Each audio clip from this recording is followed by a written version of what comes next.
Dr. Liana Moore stood on the ice with the wind cutting across her face like glass. Snow blasted sideways, but her focus was locked on the radar tablet in her gloved hands. Bright lines outlined something impossible beneath the surface, an intact skeleton over 90 feet long. The heat signatures were faint but real, not residual warmth, not machine error. A pattern like breath, a rhythm. Eric Haynes, her field partner, stepped beside her with a cautious voice. "We should go deeper," he said. "This isn't rock. This is alive in some way." Liana didn't respond. Her eyes were fixed on the screen. The floor beneath the ice looked like a sauropod, but with strange curves in its spine. Armor plates. Massive claws. She whispered, "Antarctosaurus, but not like the fossils in Argentina. This one's different." The team had arrived at the Shackleton Range 5 days earlier under private funding from Genexa Corporation. Their mission was simple: extract potential dinosaur remains for preservation and study. What they'd found was beyond every expectation. At base camp, they reviewed the scans. The creature's skull had sharp ridges not seen in any known species. Its tail coiled in a spiral rather than extending straight. Something had evolved differently in the frozen silence of this land. That night, the ice cracked louder than usual. Liana sat upright in her cot. She heard it again, a deep, low groan that rolled through the earth like thunder. No avalanche followed. No wind. Just silence again. She stepped outside. Eric was already there, flashlight sweeping the horizon. "You heard it too?" she asked. He nodded. By morning, the drill had reached the skeleton. They cleared chunks of dense blue ice, revealing smooth black bone underneath. No sign of decay. It was as if the creature had been frozen yesterday.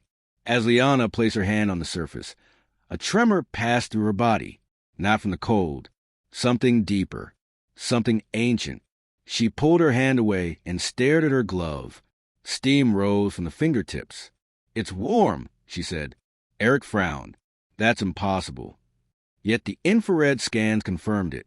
The body gave off a steady internal temperature. Not high, but steady. The bones had not fossilized. They had been preserved. And preserved in a way no natural process could explain. The team gathered around the opening. No one spoke. Liana finally broke the silence. "We're not just looking at a dinosaur. We're standing above a survivor." The next 3 days passed in controlled chaos. The team worked in shifts around the clock. Heated tools cut through the permafrost while portable lamps lit the dig site like a lunar base. They uncovered the full curve of the creature's rib cage and exposed both massive legs. The bones remained warm. Instruments picked up faint vibrations from inside the chest cavity. Some thought it was seismic activity. Others weren't so sure. Liana couldn't sleep. Each time she closed her eyes, she saw the skull in her mind. It didn't belong to any known branch of the sauropod family tree. Its teeth were too sharp. Its eyes too deep. "It evolved here," she told Eric as they reviewed the latest scans inside the tent. Cut off from the world. Extreme conditions. Total isolation. It had to adapt. "And maybe it never died," Eric replied. That night the camp shook. Not the wind. Not a surface tremor. The ground rolled slowly under their feet. The ice groaned like a sleeping giant stretching after a long rest. Outside, floodlights flickered. The temperature dropped another 10 degrees, but steam rose from the skeleton like breath in winter air. Then the eye opened. Just one. A black orb the size of a melon. It blinked once, then froze again. No one saw it except Liana. She stood motionless at the edge of the dig, her flashlight fixed on the exposed skull. She couldn't speak. Couldn't call the others. The next morning she said nothing. Eric noticed her pale face and trembling hands. "You're sick," he said. "No," she whispered. "I think it's awake." The rest of the team dismissed it as stress. But the data told a different story. Sensors recorded a rising pulse from within the body. Not rhythmic like a human heart. More like deep sonar. Slow, powerful waves sent to ground at regular intervals.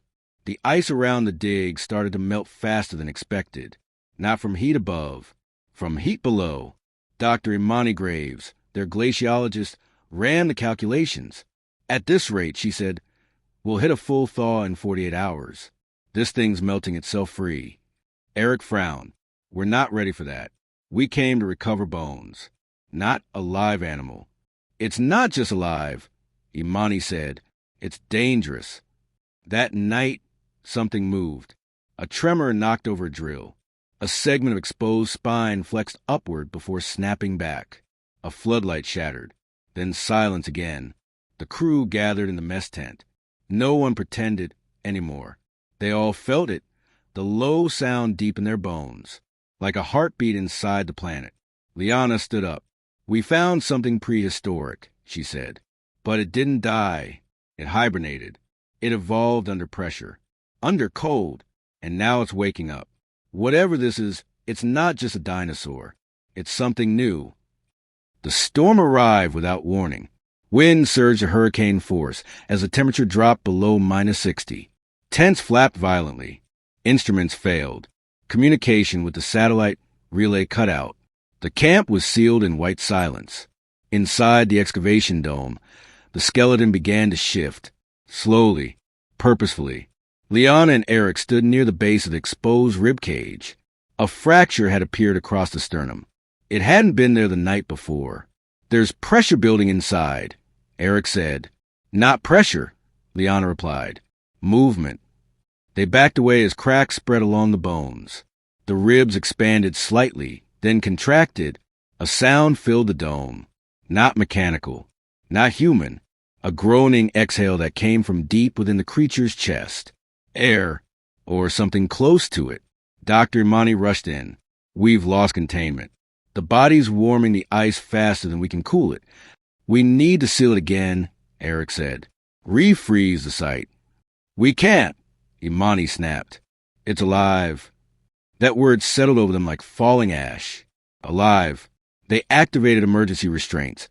Metal arms designed to anchor large bones. But the creature's body flexed again, and the metal groaned. One clamp snapped free, striking the dome wall and leaving a dent. The team retreated to the main shelter. That night the noise returned, this time louder, rhythmic, a deep thumping from beneath the ice. Liana sat upright in her cot. The lights flickered. Then came the scream. Not human, not animal. A roar unlike anything from the fossil record. It echoed through the camp and out across the frozen hills. The storm stopped. Silence followed. The next morning they found the dome torn open. Snow blew across shattered metal and collapsed lights. The skeleton was gone. Tracks led away from the site. Massive impressions in the snow. Each step sunk 3 feet deep. The pattern curved toward the mountains. Where's it going? Imani asked. Liana didn't answer. She was already packing a drone. They launched it into the air. Footage returned minutes later. The drone picked up heat. Movement. Then it focused. The Alectrosaurus walked upright. Not the lumbering beast they expected, but a sleek, armored titan with jagged plates running down its back. Its head turned upward toward the drone. It blinked. Then it opened its mouth and roared. The drone signal cut. Liana lowered the screen. It saw us. The wind returned, but the silence inside the camp was worse than the storm. No one spoke as the team watched the last frame from the drone. A single black eye staring into the camera before it went dead. Dr. Liana Moore stood motionless. We're not alone on this continent anymore, she said. Eric checked the radar monitor. We've got movement. It's circling the camp. How fast? Imani asked. Too fast for something that size. They initiated lockdown protocol. Floodlights were set in a perimeter. Motion sensors activated. Each person was issued an emergency tracker and a tranquilizer rifle, though no one believed it would help. The team huddled in the central shelter. Tension hung like frozen air. At 0300 hours, the first alarm triggered. Zone 4 perimeter breached. Lights flared. Sirens screamed. Eric and Liana ran to the west side of camp. What they saw wasn't just a creature. It was intelligence. The Alectrosaurus had avoided the lights and targeted the generators. It moved with calculated steps. Its tail smashed the central fuel tank, killing power to half the outpost. Its eyes glowed faintly in the dark, nocturnal, adaptive, cold and focused. Eric aimed the tranquilizer. Liana pushed the rifle down. "It's testing us," she whispered. Not attacking. Watching. The creature vanished into the storm. Dawn broke over a broken camp. 3 drones were launched. All failed to track the beast for more than 5 minutes. It stayed ahead of them, like it knew their range, their weaknesses. Imani gathered the data. It's avoiding every area with metal, choosing ice fields, natural paths. It's been here before. "You're saying it remembers?" Eric asked. "I'm saying it knows this place better than we do." That night, something worse happened. Dr. Victor Renz didn't report in for his shift. They found his tracker near the southern ridge. His body was never recovered. Only a long trail of blood, then nothing. Panic spread through the team. "We need to evacuate," Eric said. "We weren't trained for this." "We can't," Liana replied. "If we leave it here, it could reach the coastline. It could get out. Or we die trying to stop it." Liana stared at the screen, at the patterns, the movement, the intelligence. "It's not hunting randomly," she said. "It's looking for something." The satellite finally passed overhead, giving the team 3 minutes of data before the signal vanished again. It was just enough time to confirm what they feared. The Antarctosaurus had entered the ice caves beneath Mount Ransom, a network of tunnels stretching for miles beneath the surface. "We follow it in there, we may not come back," Eric warned. "It chose those caves for a reason," Liana replied. "It remembers them. Maybe it was born there. Maybe it's nesting." Imani loaded gear onto a sled drone. Or maybe it's not alone. No one spoke after that. By midday, Liana, Eric, and Imani descended into the first tunnel. The ice above shimmered with pale blue light. Beneath their boots, the air grew warmer. Not from geothermal vents. From something alive. They passed frozen remains. Not of dinosaurs. Not human. Hybrid structures. Bones with unnatural bends. Jaws too wide. Claws too many. "What are these?" Imani asked. Failed versions, Liana guessed, or siblings. As they moved deeper, motion sensors began to fail. Disturbance fields scrambled their trackers.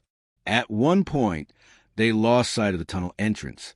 The walls were narrowing. Shadows shifted behind the ice. Then they heard it. Not a roar this time. A hum. Soft melodic, like sonar, but organic. The sound pressed against their skulls, not their ears. The creature was communicating. "It's not calling for help," Imani whispered. "It's calling for memory, for identity." The tunnel opened into a vast chamber. In the center stood the Antarctosaurus, not sleeping, not hunting, waiting. Around it, embedded in the ice walls, were more figures. Dozens, some small, some enormous, all similar in structure. "This isn't a cave," Liana said. "It's a tomb, or a nursery." The creature turned toward them. Its eyes locked on Liana's. It didn't attack. It stepped back. Behind it, an opening glowed with faint light, a tunnel leading deeper. "It wants us to follow," Eric said. Liana nodded. "He remembers what happened here, and he wants us to see it."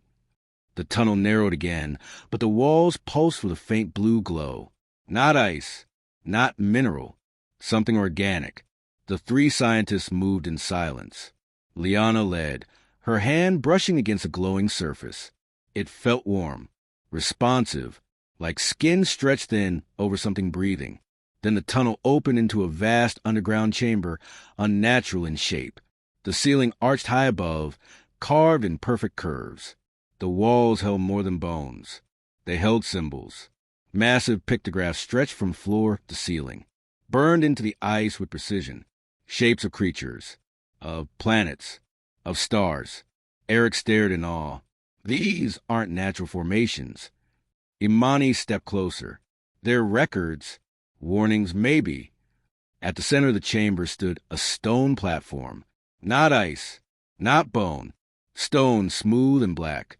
On it, another Antarctosaurus lay curled, smaller, motionless. A fossil? Liana stepped forward. The creature on the platform opened his eyes. They weren't black like the one above. They were gold, Liana gasped. It's alive. The larger Antarctosaurus entered behind them. It didn't growl. It didn't charge. It stood still, lowering its massive head toward the smaller one. The gold-eyed creature rose. And then something happened none of them expected. A wave passed through the chamber. Not wind, not light, a pulse. Liana staggered as visions flooded her mind. Fire raining from the sky. Mass extinction. Creatures dying. Some surviving. The Antarctosaurus, adapted to cold, burying itself beneath the ice to escape extinction. Others sealed the chamber. Guardians. Memories encoded in biology. It wasn't just survival, Liana said. It was design. A safeguard. Eric clutched his head. I can see it too. They store memory in genetics. Not just fossils. Knowledge. History. Imani turned slowly. They weren't dumb beasts. They were custodians. This 1 inch, she pointed to the gold-eyed creature, was left in stasis. A messenger. The two creatures moved together now, side by side. The larger one, black-eyed, armored, evolved, stood like a protector. The smaller one pulsed with golden veins. Then came a final vision. A glacier breaking. A ship arriving. Their camp. A warning. They knew we'd come, Liana whispered. And now they've woken up to guide us or stop us. The chamber began to shake. Not from collapse. From choice. Something had been triggered. The chamber pulsed again, this time slower, steadier. The walls shifted from blue to amber, revealing layers of images frozen in the ice like a living film strip. Scenes played out in waves of color and movement. Not a recording. A memory. Liana stood frozen as the chamber showed them the rise of a prehistoric civilization. Not human, but intelligent. The Antarctosaurus weren't simply survivors of extinction. They had adapted, evolved, and created. Not cities, not machines, but networks of memory embedded in stone, ice, and bone. They communicated not through speech, but through resonance, through shared experience passed across generations. The golden-eyed creature stepped forward. It let out a low hum, and the chamber responded. The images grew sharper. The Earth, millions of years ago, teeming with life. Then a flash, a comet, or something like one. But it didn't strike. It released something. A disease. A change. Life began to break down. Many species fell. But the Antarctosaurus changed. They took refuge in the coldest places. They built memory chambers like this one and sealed themselves in. Some survived. Others were lost in mutation. The larger creature, the black-eyed one, was one of those mutated forms. Stronger, armored, but incomplete. A protector born from necessity. Not evolution. Desperation. Liana whispered. It wasn't nature that killed the dinosaurs. It was something else. Something sent. Imani looked toward the wall as the symbol repeated. 3 circles, orbiting one another. She recognized the shape from earlier scans. It's repeating. This event. A cycle. Then the image changed again. This time it showed them. Humans. Satellites. Cities. The modern age. Followed by ice melting. Oceans rising. Disease. Fire. Another collapse. Another extinction. It's happening again, Eric said. No, Liana corrected. It's already started. The creatures stepped aside. Behind them, an opening formed in the wall, a corridor lined with glowing columns. The last chamber, Liana said, the source of the memory. Before anyone could move, a rumble passed under their feet. Eric checked his device. Seismic activity. Not natural. Something's moving beneath us. Another one? Imani asked. Liana stared at the golden-eyed creature. No, she said. The last one. The corridor narrowed as they passed through, lit by pillars glowing with pale gold light. The ice here was untouched by time, smooth, unmarred, humming with soft resonance. With each step, the temperature rose. Steam curled from cracks in the walls. They were moving toward a heart. Liana could feel it pulsing beneath her feet. The golden-eyed Antarctosaurus led the way. Behind it, the black-eyed protector followed in silence. Neither made a sound, yet both were communicating. Each movement, each glance charged with unspoken thought. The corridor opened into a massive dome. At its center stood the final sentinel, larger than the others, twice the size of the black-eyed guardian. Its body was encased in a shell of black mineral fused with bone. Dozens of eyes lined its face, most shut tight. Only one remained open, red, glowing with slow awareness. It did not move. It waited. The golden-eyed creature stepped forward and emitted a soft tone, a rising scale that vibrated through the dome. The chamber responded with a pulse of heat. Light flickered. Symbols ignited across the walls. Liana stepped forward, drawn to a platform that rose from the floor. She placed her hand on it without thinking. A final memory began. This sentinel had not been built to save. It had been built to choose. At the peak of the last extinction, the Alectrosaurus faced a split: preserve or defend. The protectors were born to fight what was coming. The messengers were born to remember. The sentinels were created for judgment. When the surface became hostile again, when another extinction neared, it would awaken and decide. The red eye fixed on them now. Imani stepped forward. It's scanning us. It's deciding, Liana said. The dome shook. Then the sentinel moved. Not fast, not slow, purposeful. It lowered its head toward Liana. I locked to hers. In a single flash, she saw what it saw. Human wars, firestorms, deforestation, oceans rising, the same pattern again and again. She dropped to her knees. We are the extinction, she whispered. The sentinel roared, not in anger, in command.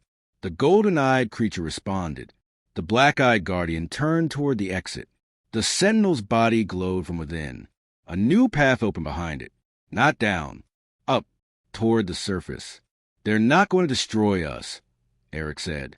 No, Liana said, rising. They're going to show the world what came before, and warn it what comes next. The tunnel carved by the sentinel cut upward at a steep angle, a perfect path through centuries of ice. Warm light pulsed from its walls, as if guiding them back to the surface. The air grew colder again, but the glow behind them remained steady. It was not just light. It was memory pushing forward. Liana, Eric, and Imani climbed in silence. Behind them, the golden-eyed Alectrosaurus followed. The black-eyed guardian flanked the rear. The sentinel did not follow. It returned to its chamber, sealed again in silence, waiting for the world's next test. Snow filtered in through the end of the tunnel. Daylight shimmered through fractured blue. As they broke through the surface, the wind howled, a reminder that Antarctica still belonged to no one. The camp was gone. Flattened, equipment shattered. No sign of Victor. No trace of the old dig site. Eric activated a beacon, hoping their satellite link had reestablished. We need to tell the world, he said. Liana shook her head. We need to show them. The two creatures emerged behind them, one sleek and silent, the other towering with armor still steaming from a heat within. Neither roared, neither attacked. They stood beside the humans. Together, a tremor rolled across the ice shelf. Far off, cracks spread across the distant glacier. Then another roar, a call, but not one of rage. A signal. Shapes moved on the horizon. Smaller ones. Multiple. Imani raised binoculars. They're not the only ones. The Alectrosaurus weren't alone. Across the icy wasteland, other figures emerged from beneath the glaciers. Some tall, some sleek, some armored, some still buried, waking slowly from ancient rest. Antarctica had not been lifeless. It had been dormant, a reserve, a vault. The Earth had always had backup plans. This isn't just a warning, Liana said. It's a second chance. But for them, Eric asked, or for us? Snow blew across the plain as more creatures appeared on the ridgelines, watching, waiting. The sky overhead cleared, revealing stars bright and sharp. The first signal pinged from the beacon. Connection. Imani uploaded the data. Images of the creatures. The chamber. The sentinel. Liana recorded one message. We were not the first. We may not be the last. But if we are to survive, we must learn. The past is not behind us. It's walking beside us now. The transmission sent. Across the ice, the creatures began to move northward, emerging into a world they once fled, a world they now returned to. Together, the world watched in disbelief. Within hours of the transmission, major networks interrupted programming. The footage was undeniable. Prehistoric creatures, awake, alive, walking across Antarctica beside humans. News anchors hesitated to call them dinosaurs. They were something more, something evolved, something deliberate. Satellite feeds showed heat trails spreading outward from the dig site, as if underground networks were opening across the continent. Governments scrambled for response. Some called for containment, others for communication. Scientists called it the greatest discovery in history. Dr. Liana Moore gave no interviews. She stood at the edge of the ice shelf, watching the golden-eyed Alectrosaurus gaze north. The creature didn't seem aggressive. It seemed aware, curious, purposeful. They were never meant to conquer, she said to Eric. They were meant to remember. The memory chambers had not only stored biology, they held warnings, histories, and knowledge encoded in genetic structures far beyond anything humans had achieved. As more creatures surfaced, patterns became clear. Each one had a role. Some observed, some protected, some simply watched the sky. Humanity stood at a crossroads, and the Alectrosaurus had seen it all before. Across continents, debate erupted. Were they a threat, a gift? Should they be studied, protected, or feared? But while the world talked, something unexpected happened. Storm patterns over Antarctica began to shift. The atmosphere above the southern pole stabilized. Wind currents slowed. Local temperatures cooled, but in a controlled pattern, balanced. It was as if the creatures weren't just emerging. They were affecting their environment, healing it. Imani ran simulations. They're stabilizing the ice shelf, she said. Whatever energy the Sentinel chamber holds, it's changing the Earth's feedback loop. They're not just here to survive, Liana said. They're here to fix what we broke. Weeks passed. The Alectrosaurus moved across the continent, then stopped, forming territories, avoiding human settlements, never attacking, always watching. Humanity learned to do the same. By the third month, United Earth Science Council designated the entire continent a global sanctuary. No weapons, no drilling, no borders, a place shared. The Alectrosaurus remained in the ice, never crossing oceans, never expanding beyond the bounds of memory. They had returned not to reclaim the planet, but to remind it. In the final days of the expedition, Liana returned to Memory Chamber alone. The golden-eyed creature followed, now fully grown, a radiant presence of warmth in the cold. Inside, the Sentinel still slept. She placed her hand on the platform again. The chamber responded, showing her one last image. Earth, hundreds of years from now. Cities transformed, forests reborn. Creatures of memory walking among people who had learned not to conquer, but to coexist. No extinction, no cycle, just a world that remembered what came before. Liana left the chamber in silence. Outside, the snow fell soft as ash. Above her, the Alectrosaurus raised its head and let out a low hum.